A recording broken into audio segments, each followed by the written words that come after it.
உச்சநீதிமன்ற தலைமை நீதிபதி சூரியகாந்த் வேலையில்லாத இளைஞர்களை குறித்து கரப்பாம்பூச்சியோட ஒப்பிட்டு பேசினது மிகப்பெரிய அளவுல சர்ச்சையாச்சு அப்படின்னு நமக்கு தெரியும். நாடு முழுவதும் இதற்கு மிகப்பெரிய கண்டனங்களும் எழும்புச்சு.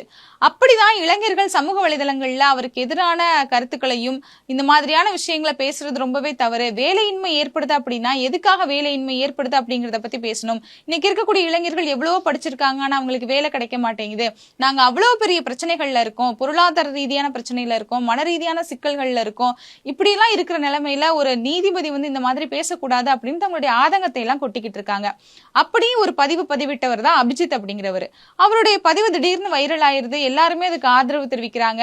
இப்படி ஆயிரக்கணக்கான இளைஞர்கள் அவருக்கு ஆதரவு தெரிவிச்சிட்டு இருக்காங்க. இப்படி இளைஞர்கள் ஒருவருக்கு ஒருவர் பேசிக்கும் போது நம்மள அவர் கரப்பாம்பூச்சின்னு தானே சொன்னாரு, நம்ம ஏன் ஒரு அமைப்பா சேரக்கூடாது அப்படின்ற கேள்வி எழும்புது.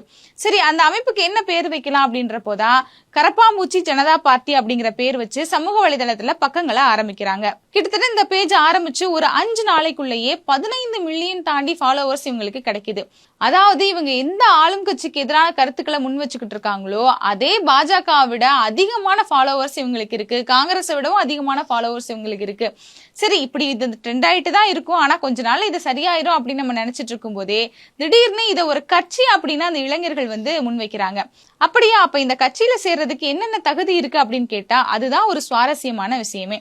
என்ன அப்படின்னா, நீங்க இந்த கட்சியில சேரணும் அப்படின்னா சூரியகாந்த் சொன்ன மாதிரி உங்களுக்கு வேலை இருக்கக்கூடாது, நீங்க சோம்பேறியா இருக்கணும், அது மட்டும் இல்லாம 24 மணி நேரமும் சமூக ஊடகத்துல பதிவிட்டுக்கிட்டு இருக்கணும், இதெல்லாம் தான் அந்த கட்சியில சேர்றதுக்கான தகுதிகள் அப்படின்னு சொல்றாங்க. இதுவும் ஏதோ கிண்டலா சொல்லிக்கிட்டு இருக்காங்க அப்படின்னு நம்ம நினைச்சிட்டு இருக்கும் போதே அந்த கட்சியின் சார்பா 5 அம்ச கொள்கை அறிக்கை ஒண்ணு வெளியிடுறாங்க. என்னடா இது புதுசா இருக்கேன்னு உள்ள போய் பார்த்தா அந்த 5 அம்ச கோரிக்கையுமே உண்மையாகவே ரொம்ப நல்ல கோரிக்கைகளா இருந்துச்சு. முதல்ல என்ன சொல்றாங்க அப்படின்னா, தலைமை நீதிபதிகள் ரிட்டையர்மெண்ட்டுக்கு பிறகு ராஜ்யசபா எம்பி பதவிகளை வாங்கக்கூடாது அப்படின்னு சொல்றாங்க. பெண்களுக்கு எல்லா துறைகள்லயும் 50% இடஒதுக்கீடு வேணும்னு சொல்றாங்க. மக்களால தேர்ந்தெடுக்கப்பட்டதுக்கு பிறகு எம்எல்ஏவோ எம்பியோ கட்சி தாவுனாங்க அப்படின்னா 20 வருஷம் உங்களுக்கு தடை விதிக்கணும் அப்படின்னு சொல்றாங்க.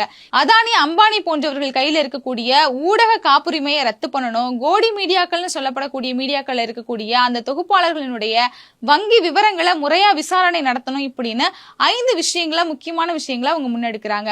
இது நிஜமாவே மிகப்பெரிய ஒரு எழுச்சியா தான் இங்க பார்க்கப்படுது. ஏன் அப்படின்னா, பொதுவாவே இந்த பாஜக அரசாங்கம் இளைஞர்களுக்கு வேலை இல்லாத விஷயத்தை பத்தி பேசாம, மக்கள் என்ன பிரச்சனைகள் இருக்காங்கன்றத பத்தி பேசாம, அந்த பாஜகவும் சரி அவங்களுக்கு ஆதரவா இருக்கிறவங்களும் சரி மக்களை மடைமாற்றக்கூடிய வேலையை தான் தொடர்ந்து பார்த்துக்கிட்டு இருக்காங்க. ஆனா மக்கள்கள் ஒன்றும் முட்டாள்கள் இல்ல அப்படிங்கிறதுக்கான ஒரு சின்ன எடுத்துக்காட்டு தான் இந்த ஜென்சி தலைமுறையினுடைய மிகப்பெரிய எழுச்சி அப்படின்னே சொல்லலாம். இது அடுத்த கட்டத்தை நோக்கி எப்படி எல்லாம் நகர போகுது அப்படிங்கறத நம்ம பொறுத்திருந்து தான் பார்க்கணும்.